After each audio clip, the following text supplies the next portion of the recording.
I have the solution for every issue. There is no such thing I don't have a solution. ఇది ఇక్కడికి వెళ్ళండి అమ్మా, దీనికి నా దగ్గర సొల్యూషన్ లేదని ఇప్పటి వరకు చెప్పలేదు. ఇప్పటి వరకు అది వర్క్ అవ్వకుండా లేదు. అంటే ఇప్పుడు సపోజ్ నేనే ఉన్నాను, నా పల్స్ పట్టుకున్నా నేను ఈ సమస్యలో ఉన్నానని చెప్తారా? తెలిసిపోతుందా? సీరియస్లీ ఉంటే తెలిసిపోతుంది. సో సపోజ్ ఎవరైనా ఒక సమస్యతో మేము దగ్గరికి వచ్చారు, వాళ్ళ సమస్య ఓపెన్ గా మీతో చెప్పాల్సిన అవసరం ఉంటుందా? కొంచెం ఒక 1% చెప్తే చాలు. 1-2% నేను చెప్పనియను కూడా మొత్తం. I don't want to listen. ఏ నెగటివ్ నేను మాట్లాడనివ్వను, చెప్పనివ్వను, మాట్లాడను. నెగటివ్ వర్డ్ రానివ్వను. ఇప్పుడు నేను కొన్ని వర్డ్స్ కి STRESS అన్న వర్డ్స్ కూడా స్పెల్లింగ్ అంటాను తప్ప వర్డ్ అనను. వాటన్నిటికీ డివోర్స్ ఇచ్చేసాను. ఆల్ దోస్ వర్డ్స్ నేను అందరికి చెప్తా, మీరు డివోర్స్ ఇవ్వాల్సింది వీటికి. రైట్ ఇంట్లో వాళ్ళకి కాదు. I'm totally against about divorce. I'm totally against about abandoning anybody. Once marriage అయింది అని అంటే మనం ఈవెన్ మీ సిబ్లింగ్స్ కాదు, ప్రతి ఒక్కరు కర్మ బాండింగ్ లో ఉండే వాళ్ళు మీ కర్మలు రిలీజ్ చేయడానికే మీ జన్మల నుంచి మీ ఫ్రెండ్స్ అన్నమాట, మీ ఆత్మ బంధువులు. మీ క్లోజ్ వస్తారు వాళ్ళే మీకు అన్ని అంటే మన జనరల్ భాషలో కష్టాలు ఇస్తారు, కోప్పడతారు, అవన్నీ. ఎందుకంటే మన కర్మలు రిలీజ్ చేయడానికి వాళ్ళే ఒప్పుకొని వస్తారు. కైకేయి రోల్ ఎవరు ఒప్పుకుంటారు చెప్పండి నాకు? అవును కదా, కైకేయి రోల్ ఒప్పుకుంటారా? నేను ఒప్పుకుంటానా? ఒప్పుకోం కదా. బట్ కైకేయి రాముడికి అసలు ఎందుకోసం రాముడు జన్మ తీసుకున్నాడో ఆవిడ రాముడు చేయాల్సిన పనులన్నీ చేయడానికి సహకరించింది. బట్ ఇన్ అవర్ లాంగ్వేజ్ లో మన దృష్టిలో ఆమె విలన్. అవును. బట్ ఆమెకే అంటాడు రాముడు, నేను రుణపడి ఉంది నాకు ఈ లైఫ్ లో అంటే కైకేయికి అంటాడు. రైట్. మన లక్ష్మణుడు చెట్టెక్కి వీళ్ళందరూ వస్తున్నారు, మొత్తం మంది, భరతుడు అందరు వస్తున్నారు, నేను ఊరుకోను, చంపేస్తా వీళ్ళని. కొంచెం ఆవేశం ఎక్కువ కదా, స్నేక్ కి నార్మల్లీ ఆవేశం ఎక్కువ ఉంటుంది, బుసగొడుతుంది అంటారు కదా. సో అది నార్మల్ టెండెన్సీ. రాముడు అంటాడు, దిగు నువ్వు చెట్టు కాదు, అసలు కైకేయికే నేను రుణపడి ఉంటాను, ఎందుకంటే కైకేయి చేయబట్టే నేను ఇప్పుడు now I'm doing what I'm suppose to do. రాజ్యంలో ఉంటే ఆ పుట్టుకే వేస్ట్ అయిపోయేది కదా ఆయన. సో అలాగే మన చుట్టూ ఉన్న పరివారము మన బర్త్ ని డిజైన్ చేసుకుని వాళ్ళందరినీ మన సోల్ గా రమ్మంటే ఎవరు వస్తారు నిన్ను తిట్టడానికి? ఓన్లీ మన క్లోజెస్ట్ బంధువులు, క్లోజెస్ట్ ఆఫ్ ద క్లోజెస్ట్ మన ఆత్మ బంధువులు. సరే నీకు హెల్ప్ చేస్తాను, నీకు రిలీజ్ చేసుకుంటున్నావు కదా అని హస్బెండ్ గా మన చుట్టూ వస్తారనమాట. వాట్ ఎవర్ రిలేటివ్స్ గా, పిల్లలు ఎందుకు మీరు అన్నారు చూడండి ఒక మాట, అందరూ నాకు పిల్లలతో ఈ సమస్యలు ఆ సమస్యలు అంటున్నారని. మరి ఇక పిల్లలు ఏం చేస్తారంటే మన కర్మకి మ్యాచ్ చేసుకుని మనకు ఆ టైంకి ఏమేమి ఫేస్ చేయాలో వీళ్ళు కూడా వాళ్ళ కర్మలు కూడా అంటే దాంట్లో డిజైన్ చేసుకుని ఆ టైంకి వీళ్ళు ప్రెజరైజ్ ఇచ్చేటట్టు, అంటే ఆ కర్మ రిలీజ్ కావాలంటే ఏమేం కావాలో అవన్నీ చేస్తారు. ఒక బిర్యానీకి ఇంగ్రీడియంట్స్ ఎలా అయితే జమ అవుతాయి అలా జమ అవుతాయి కావాలి. అదే అయితేనే ఆ ప్రోడక్ట్ పర్ఫెక్ట్ గా వస్తుంది. ఎప్పుడైతే మనం ఈ సిస్టమ్ ని అర్థం చేసుకున్నారనుకోండి, కర్మను రిలీజ్ చేసుకోవడం అన్నది ఇలాంటి, అసలు మనమైతే ఒక 3 days నుంచి 3 weeks లోపల గ్యారంటీగా you'll come out of that. It could be any issue. అంటే మీకు మేజర్ హార్ట్ ఇష్యూ కానివ్వండి. మేమైతే ఇప్పుడు ఇంకా హనుమాన్ హీలింగ్ అని మనకి Thursday సర్జరీ ఉందని నాకు Tuesday కాల్ వస్తే, క్యాన్సర్ పేషెంట్ కదా, సర్జరీ ఇప్పుడు హార్ట్ సర్జరీ ఉంది. హార్ట్ సర్జరీ అంటే మనకి మండే రోజు టెస్ట్లు అయ్యి నాకు ఇమీడియట్ సర్జరీ ఉంది అని వచ్చారనుకోండి. నా మెయిన్ వాలంటీర్ US లో, హస్బెండ్ వైఫ్ నన్ను డాలస్ లో రిట్రీట్ అయిపోయాక ఫ్లైట్ లో దింపారు, నన్ను ఎయిర్పోర్ట్ లో దింపి వాళ్ళు బ్యాక్ వెళ్ళేటప్పుడు డాక్టర్ అపాయింట్మెంట్ ఉందని వెళ్ళారు వాళ్ళు. నేను ఫ్లైట్ దిగగానే నాకు మెసేజ్ ఏంటంటే అర్జెంట్ గా 3 days లో సర్జరీ చేయాలంటున్నారు, హార్ట్ సర్జరీ అని. నేను అన్నా సరే ఈ రోజు నైటే మనం హీలింగ్ పెట్టుకుందాం అన్నా.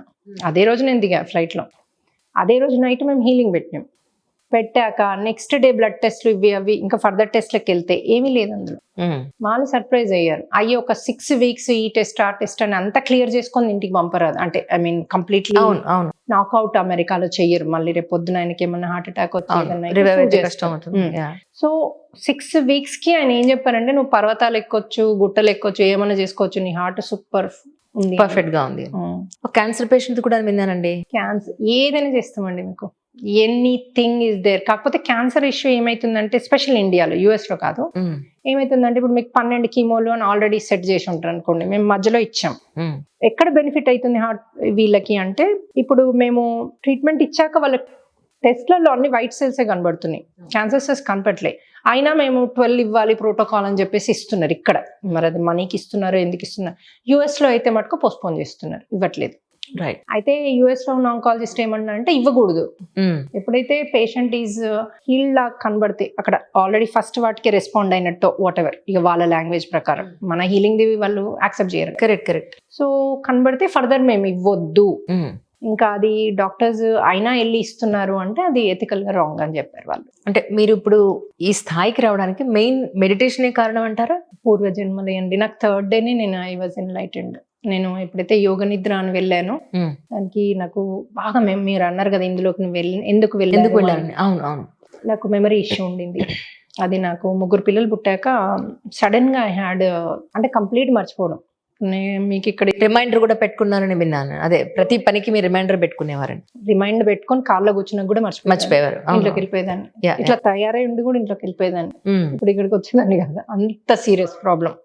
సో నాకు మేజర్గా నాకు దాన్ని రిపేర్ చేసుకోవాలని ఎందుకు అనిపించిందంటే, కంప్లీట్ రివర్ట్ చేసుకోవాలని మేజర్గా నాకు 3 పిల్లలు కదా, వాళ్ళు చాలా చిన్న వాళ్ళు, కార్ సీట్లలో ఉంటారు. వాళ్ళను మర్చిపోయి దిగిపోయానంటే ఐ లూజ్ దెమ్ ఎండకి. సో అది నాకు మేజర్గా ఒక టెడ్డీ బేర్ పక్కన పెట్టుకునేదాన్ని, మర్చిపోకుండా దిగకుండా అసలు చాలా కాషన్స్ తీసుకునేదాన్ని. అక్కడ డాక్టర్స్ ఏమన్నారు మరి మీరు చూపించుకుంటే సైకియాట్రీ వాళ్ళ దగ్గరికి వెళ్తే మందు ఇచ్చారు. నాకు చిన్నప్పటి నుంచి మందులు అలవాట్లేదు. ఆ మందు తీసుకునేసరికి అసలు ముందు ఇంత ప్రాబ్లం లేదు, కొద్ది మర్చిపోయేదాన్ని. అది ఈ కేసుకి ఈ స్థాయికి మందులు వేసుకోవడం వల్ల వచ్చా. అయ్యో, కంప్లీట్ గా మతి మరుపు. ఓకే. సో ఇమ్మీడియట్ స్టాప్ చేసి ఇంకా I went back to my భక్తి. రైట్. వెళ్ళి హనుమంతుడితో మొదటి నుంచి నాకు కనెక్షన్ ఉంది. సుందరకాండ అంటే పిచ్చి నాకు. ఎప్పుడన్నా ఇట్లా లో వెళ్తున్నా అంటే సుందరకాండ పెట్టుకుని, ఎంఎస్ రామారావుది సుందరకాండ పెట్టుకుంటే నేను అలా వెళ్ళిపోతాను అనమాట అక్కడికి, సీతాదేవి దగ్గరికి, లంకకి వెళ్ళిపోతా. అప్పుడు సుందరకాండ అది ఇది పెట్టుకుని హనుమంతునితో కూర్చుని, ఈవెన్ నారాయణతో కూడా నాకు ఫుల్ కనెక్షన్ ఉంది.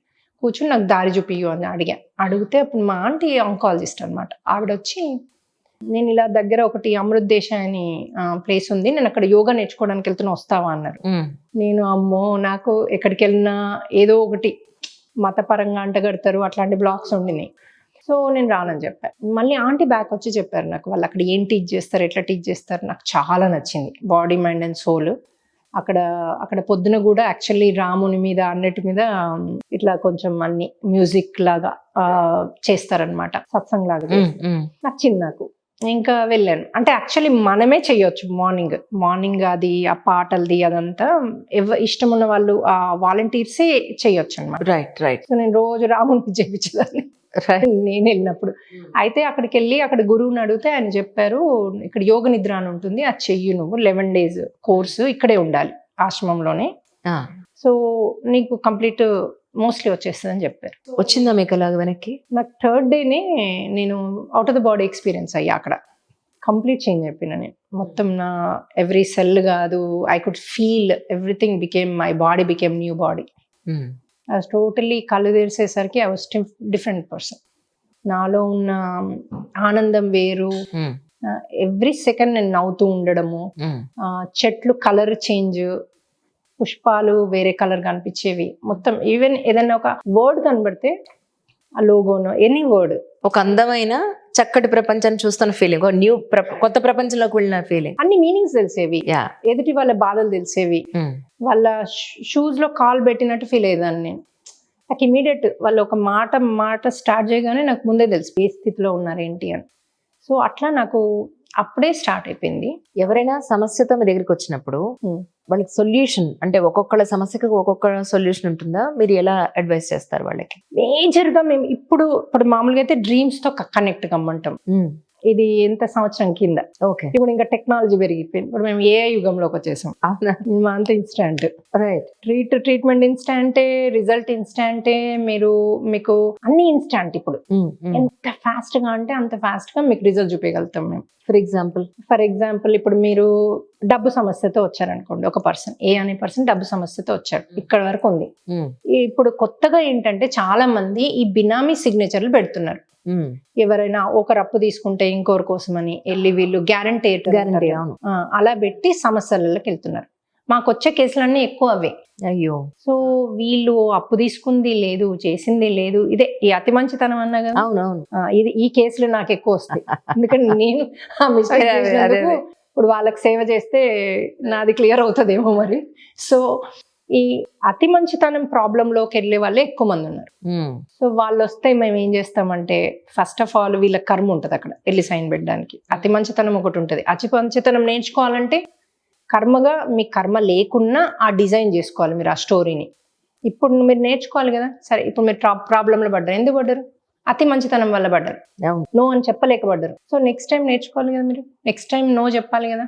నెక్స్ట్ టైం మళ్ళీ వస్తుంది మీకు టెస్ట్. ఇప్పుడు మేము నుంచి బయటపడేసిన ఓకే. మళ్ళీ వస్తుంది. అవును. వస్తే అప్పుడు కనుక మీరు నో చెప్పక మీరు మళ్ళీ చేశారనుకోండి, ఈసారి పెద్ద ప్రాబ్లం ఉంటుంది. మళ్ళీ మీరు నో చెప్పక మళ్ళీ మాతో క్లియర్ చేయించుకున్నారనుకోండి, ఇంకా పెద్ద ప్రాబ్లం వస్తుంది.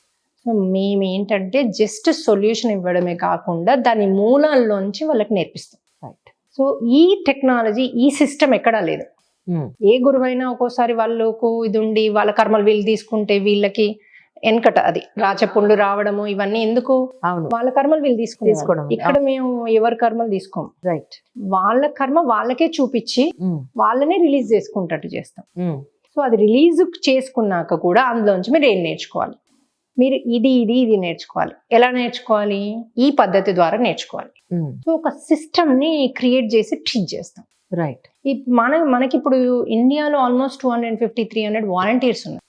మనకు పర్ డే 100 కాల్స్ వస్తాయి. పర్ డే ఈ 100 కాల్స్ ని వీళ్ళు లివ్ చేసి వాళ్ళ ప్రాబ్లమ్స్ వినం మేము. మాకు ఫైనాన్షియల్ అంటే చాలు, చెప్పినా కూడా అసలు ఏదో అవసరం లేదు. ఫైనాన్షియల్ అంటే చాలు, సొల్యూషన్ ఇచ్చేసి. అచ్చా. ఓకే. Right right right. నాకు పిల్లలతో అంటారు పాయింట్ చాలు.